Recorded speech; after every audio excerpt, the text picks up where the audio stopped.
how do you explain when things don't go as we assume? Or better, how do you explain when others are able to achieve things that seem to defy all of the assumptions? For example, why is Apple so innovative?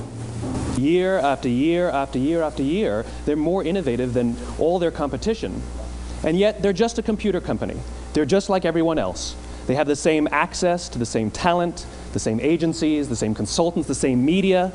Then why is it that they seem to have something different? Why is it that Martin Luther King led the civil rights movement? He wasn't the only man who suffered in a pre-civil rights America, and he certainly wasn't the only great orator of the day. Why him?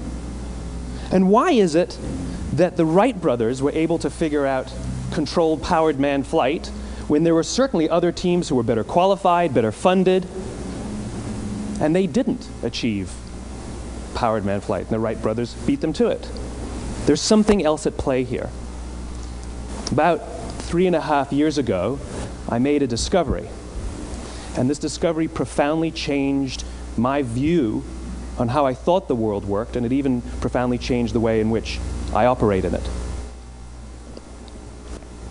As it turns out, there's a pattern. As it turns out, all the great and inspiring leaders and organizations in the world, whether it's Apple or Martin Luther King or the Wright brothers, they all think, act, and communicate the exact same way, and it's the complete opposite to everyone else.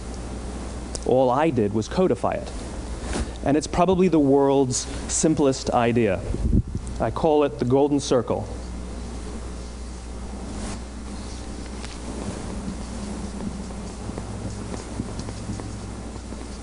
Why, how, what?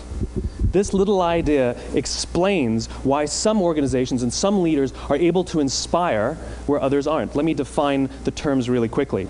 Every single person, every single organization on the planet knows what they do, 100%.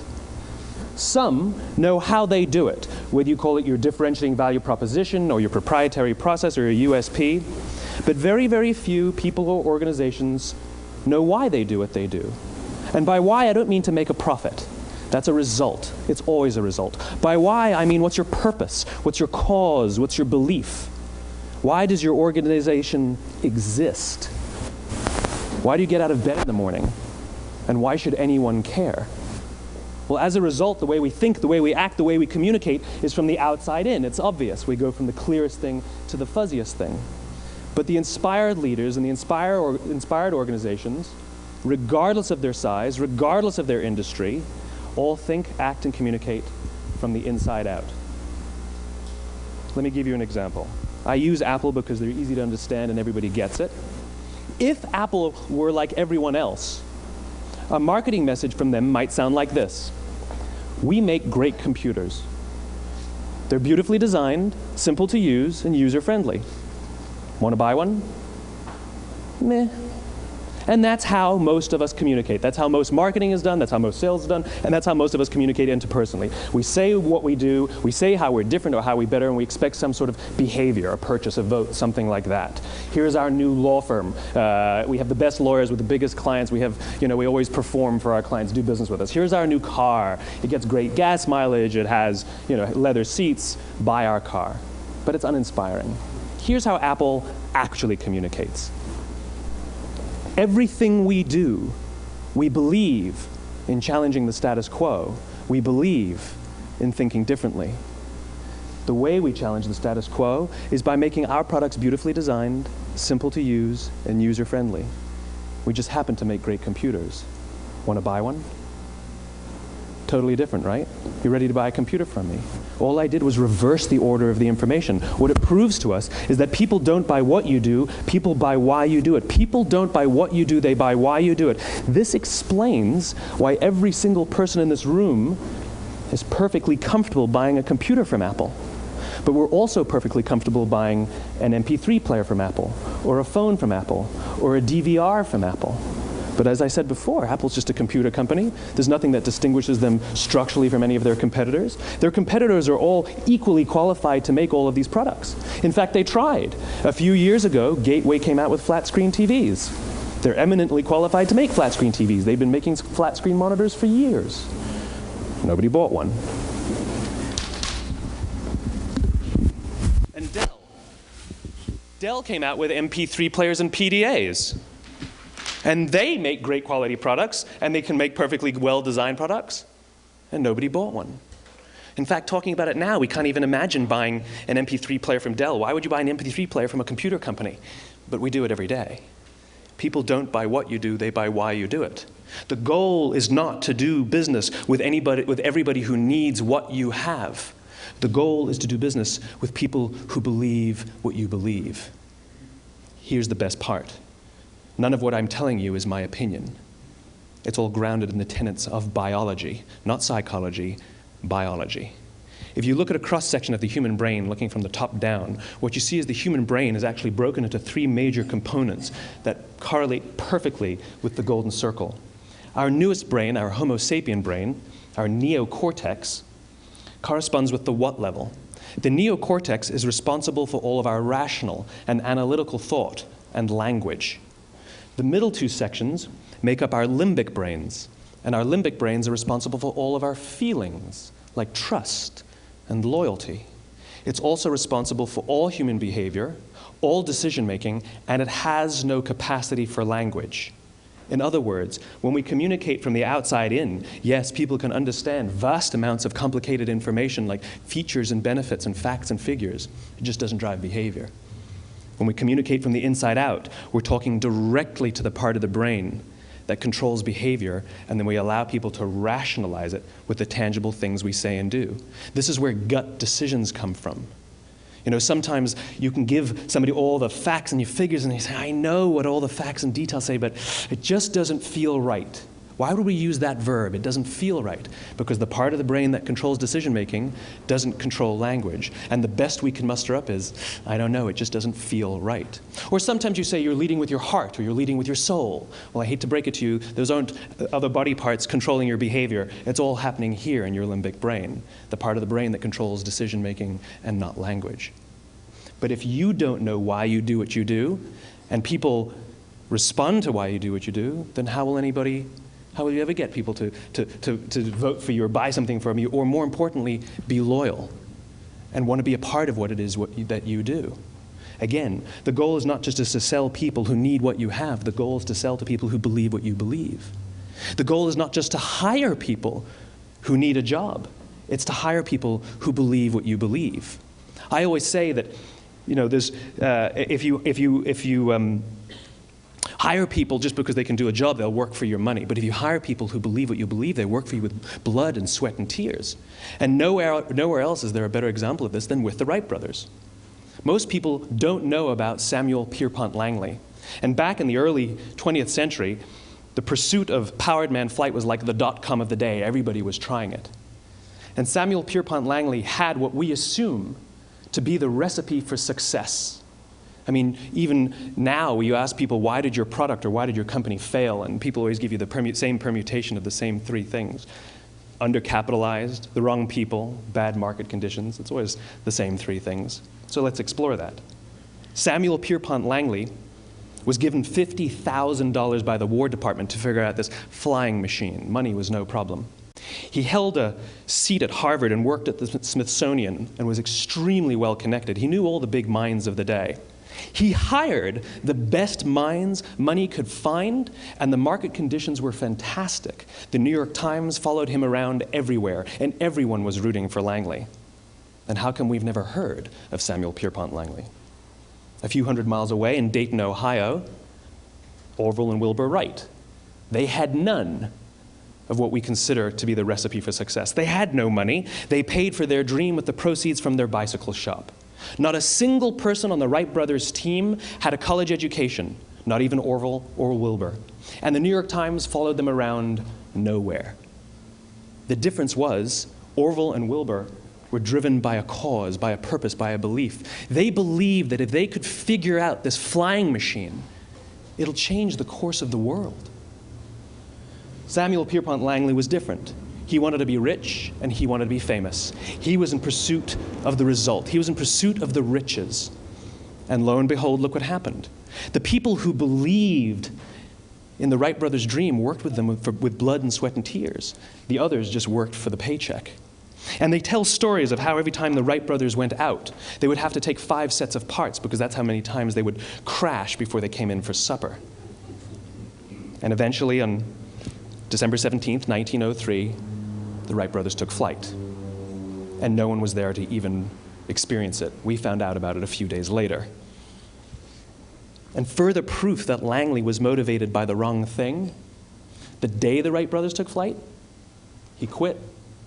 He could have said, "That's an amazing discovery, guys. Now we'll improve upon your technology." But he didn't. He wasn't first. He didn't get rich. He didn't get famous. So he quit. People don't buy what you do, they buy why you do it. And if you talk about what you believe, you will attract those who believe what you believe. Well, why is it important to attract those who believe what you believe? Something called the law of diffusion of innovation. And if you don't know the law, you definitely know the terminology.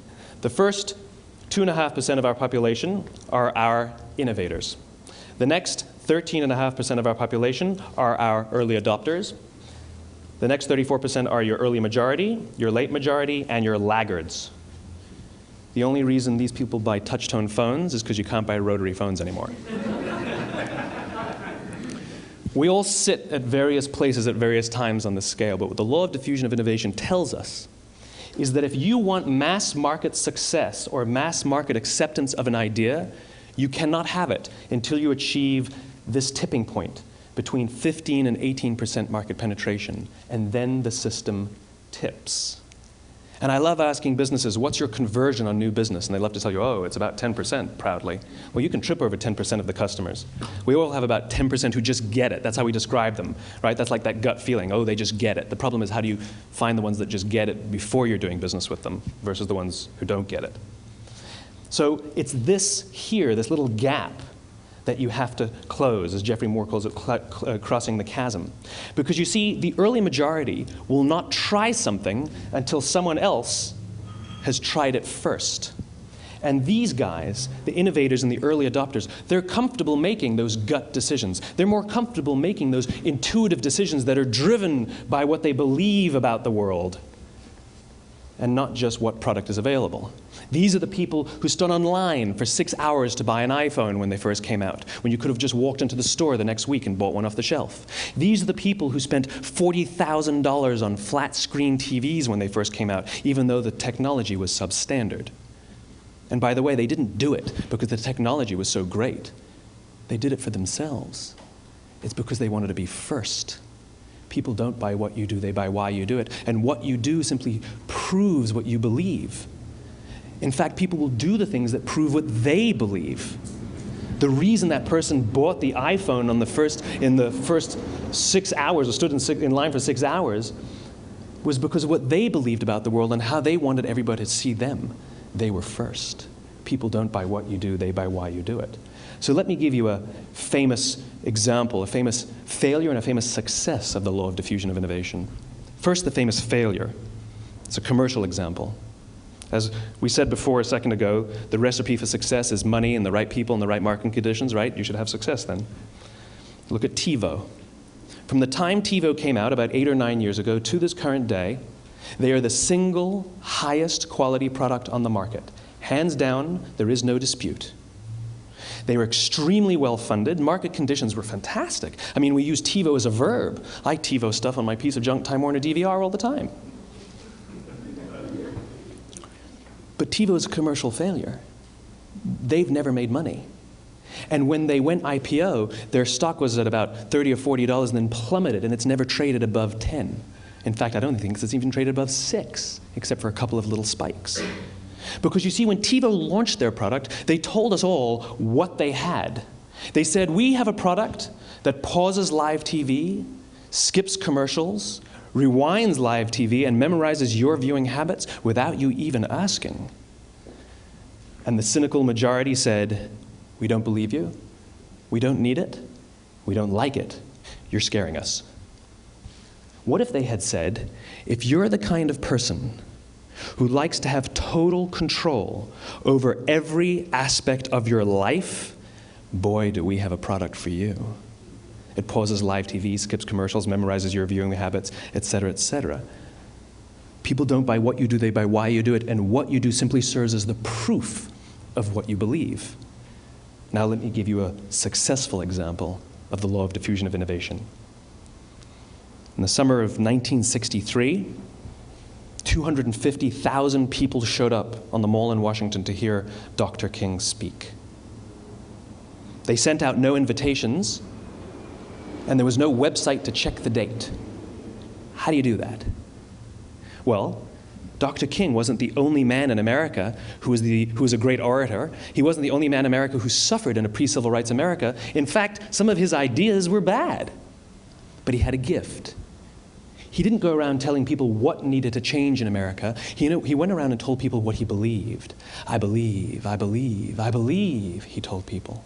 And people who believed what he believed took his cause and they made it their own, and they told people. And some of those people created structures to get the word out to even more people. And lo and behold, 250,000 people showed up on the right day, on the right time to hear him speak. How many of them showed up for him? 0. They showed up for themselves. It's what they believed about America that got them to travel on a bus for 8 hours to stand in the sun in Washington in the middle of August. It's what they believed, and it wasn't about black versus white. 25% of the audience was white. Dr. King believed that there are 2 types of laws in this world, those that are made by a higher authority and those that are made by man. And not until all the laws that are made by man are consistent with the laws that are made by the higher authority will we live in a just world. It just so happens that the civil rights movement was the perfect thing to help him bring his cause to life. We followed him not for him, but for ourselves. And by the way, he gave the I have a dream speech, not the I have a plan speech. Listen to politicians now with their comprehensive 12-point plans. They're not inspiring anybody. Because there are leaders and there are those who lead. Leaders hold a position of power or authority, but those who lead inspire us. Whether they're individuals or organizations, we follow those who lead not because we have to, but because we want to. We follow those who lead not for them, but for ourselves. And it's those who start with why that have the ability to inspire those around them or find others who inspire them. Thank you very much.